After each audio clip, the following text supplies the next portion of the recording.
사랑에는 나이가 없다고 합니다. 하지만 현실은 꼭 그렇지만은 않죠. 젊은 시절의 사랑과 중년 이후의 사랑은 조금 다릅니다. 그리고 중년의 재혼은 생각보다 쉽지 않은 길일 수 있습니다. 50대 이후 새로운 인연을 만나 다시 가정을 꾸리는 사람들이 많아지고 있습니다. 하지만 그만큼 재혼이 실패로 끝나는 사례도 많죠. 왜 그럴까요? 오늘 그 이유에 대해 이야기해 보겠습니다. 본론. 50대 이후 재혼이 실패하는 이유. 첫 번째, 서로 다른 생활 방식과 습관 차이. 젊은 시절에는 서로에게 맞추려는 노력이 자연스럽지만 50대 이후에는 오랜 세월 동안 굳어진 습관이 있습니다.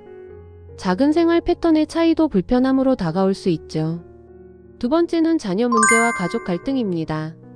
재혼 과정에서 가장 큰 갈등 요소 중 하나는 바로 자녀 문제입니다. 성인이 된 자녀들이 재혼을 반대하거나 경제적인 문제로 갈등이 생길 수도 있죠.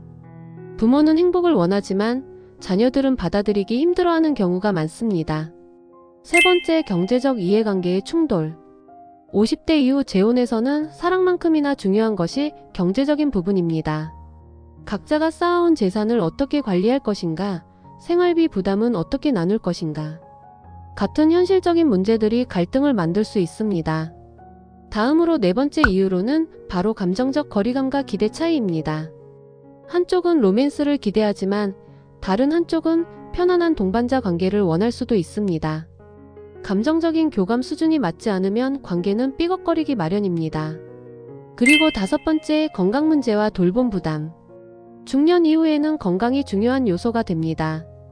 배우자의 건강이 악화되었을 때 돌봄을 감당해야 하는 상황이 올 수도 있죠. 이런 현실적인 문제를 감당하기 어려워지면 관계가 흔들릴 수 있습니다. 제가 생각하기에 가장 큰 이유로 삼는 건데요. 여섯 번째는 과거 결혼 생활의 트라우마입니다. 이혼을 한 경험이 있는 사람들은 다시 상처받는 것을 두려워합니다. 그래서 쉽게 마음을 열지 못하고 작은 갈등에도 민감하게 반응할 수 있죠. 과거의 트라우마가 새로운 관계를 방해하는 경우가 많습니다. 마지막으로 혼자 사는 것에 무뎌져서 익숙해지는 문제입니다.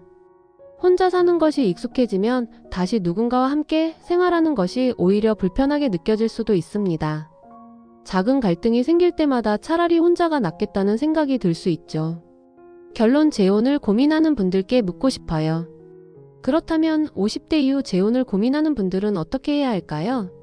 서로의 생활 습관과 가치관을 충분히 이해하고 맞출 수 있는지 고민해 보세요. 자녀들과 충분히 대화하고 가족의 동의를 구하는 것이 중요합니다. 경제적인 부분을 사전에 조율하고 명확한 기준을 정하는 것이 필요합니다. 감정적인 교감을 유지하고 서로의 기대치를 확인해 보세요. 또 건강 문제